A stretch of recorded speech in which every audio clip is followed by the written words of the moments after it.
الحمد للہ وکفی وسلام علی عباده الذین اصطفی اما بعد۔ بزرگان محترم اور عزیز میرے دینی بھائیوں، ہم اللہ تعالیٰ سے خوب مانگا کریں، اللہ تعالیٰ سے دعا کیا کریں، اللہ تعالیٰ سے باتیں کیا کریں۔ اللہ سے باتیں کرنے کا معنی یہ ہے کہ ہمارے دل میں جو بھی آ رہا ہو اس کو اللہ تعالیٰ کے سامنے بے تکلفی سے کہا کرے کہ یا اللہ ہمارا یہ کام ہو جائے، یا اللہ میرا یہ کام بن جائے۔ ہم نے تکلف کے اتنے پردے کیوں حائل کر رکھے ہیں اللہ تعالیٰ کے ساتھ؟ ہر وہ بات جو دل میں آ رہی ہے اس کو اللہ کے سامنے کہا کرے کہ یا اللہ میرا یہ کام ہو جائے۔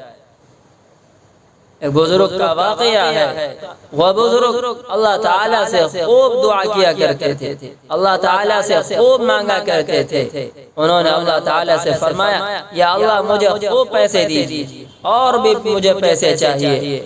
اور وہ بزرگ صاحب کشف بھی تھے۔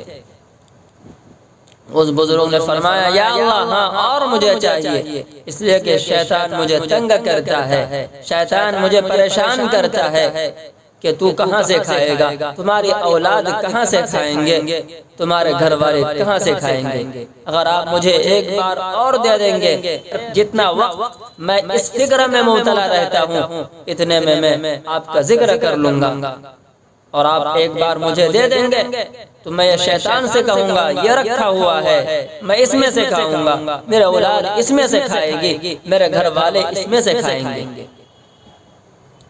تو فرمایا اللہ تعالیٰ سے بے تکلفی سے مانگا کرو، اللہ تعالیٰ سے بے تکلفی سے کہا کرو، ہاں بے تکلفی سے، بدتمیزی سے نہیں۔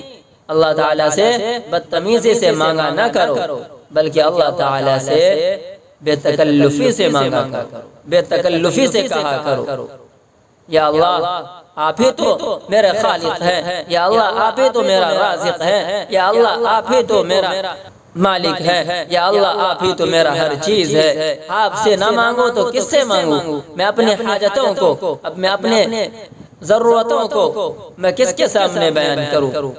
آپ سے نہ مانگو تو کس سے مانگوں؟ تو اللہ تبارک و تعالیٰ کو یہ ادائیں پسند آ جاتی ہیں۔ یہ بندہ مجھ سے مچل مچل کر مانگ رہا ہے، جس طرح ایک چھوٹا سا بچہ، ایک معصوم بچہ اپنی ماں سے، اپنے باپ سے مچل مچل کر مانگتا ہے۔ اللہ فرماتے ہیں دیکھو اسی طرح وہ میرا بندہ مجھ سے مچل مچل کر مانگ رہا ہے۔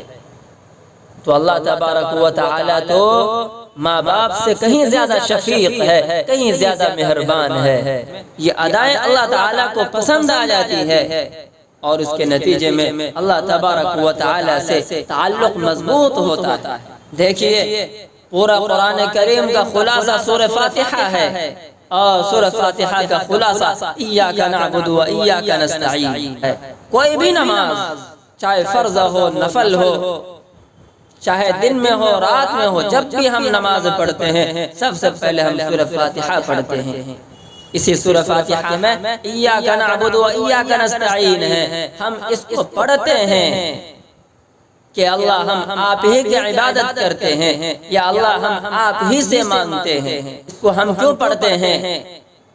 تاکہ ہم اس پر عمل کریں، تاکہ ہم اللہ تعالیٰ سے مانگیں، جو بھی مانگنا ہے اللہ تعالیٰ سے مانگنا ہے، بے تکلفی سے مانگنا ہے۔ تو یہ ادائیں اللہ تعالیٰ کو پسند آتی ہے، اس کے نتیجے میں مزید اور نوازش ہوتی ہے، اور اللہ تعالیٰ سے تعلق مضبوط ہوتا ہے۔ قرآن کریم میں ان اللہ علی کل شیء قدیر، ان اللہ علی کل شیء قدیر بھرا پڑا ہے۔ یہ جملے سے قرآن کریم بھرا پڑا ہے کہ اللہ تعالیٰ ہر چیز پر قادر ہے۔ ان اللہ علی کل شیء قدیر، اللہ تعالیٰ ہر چیز پر قادر ہے۔ اس کا مطلب یہ ہے اللہ تعالیٰ یہ چاہتے ہیں کہ تم اللہ کی قدرت کا واسطہ دے کر اللہ تعالیٰ سے تم مانگو۔ جب ہم اللہ تعالیٰ سے بے تکلفی سے مانگیں گے، عاجزی سے اللہ تعالیٰ سے مانگیں گے، ہم جو بھی مانگیں گے یا اللہ آپ ہی تو میرا خالق ہے، یا اللہ آپ ہی تو میرا مالک ہے، یا اللہ آپ ہی تو میرا رازق ہے، یا اللہ آپ ہی تو بادشاہ ہے، آپ ہی تو ہر چیز ہے، جب ہم اس طرح سے بے تکلفی سے مانگیں گے اللہ تبارک و تعالی محروم نہیں کریں گے۔ اللہ تبارک و تعالی کو بندے کی یہ عطائیں پسند آ جاتی ہے اور اللہ تعالی سے تعلق مضبوط ہوتا ہے اور اللہ تعالی اس کو محروم نہیں کرتا، اور یہ توفیق اللہ تعالی ہر ایک کو نہیں دیتا۔ اگر کوئی اللہ تعالی سے دعائیں کرتا ہے، اللہ تعالیٰ سے مانگتا ہے، اللہ تعالیٰ کے سامنے آتا ہے، یا اللہ تعالیٰ کی توفیق سے یہ چیزیں ملتی ہیں۔ اللہ تعالیٰ کی توفیق نہ ہو تو انسان محروم رہتا ہے، اور اگر اللہ تعالیٰ کی توفیق ہو جائے اللہ تعالیٰ بندوں کو محروم نہیں کرتا۔ اس لیے ہمیں اللہ تعالیٰ سے بے تکلفی سے دعا مانگنا ہے، ہر چیز اللہ سے مانگنی ہے، جو بھی حاجتیں ہوں، جو بھی ضرورتیں ہوں اللہ تعالیٰ سے مانگنی ہے۔ اللہ تعالیٰ سے دعا کرے کہ اللہ تعالیٰ ہمیں عمل کی توفیق عطا فرمائے۔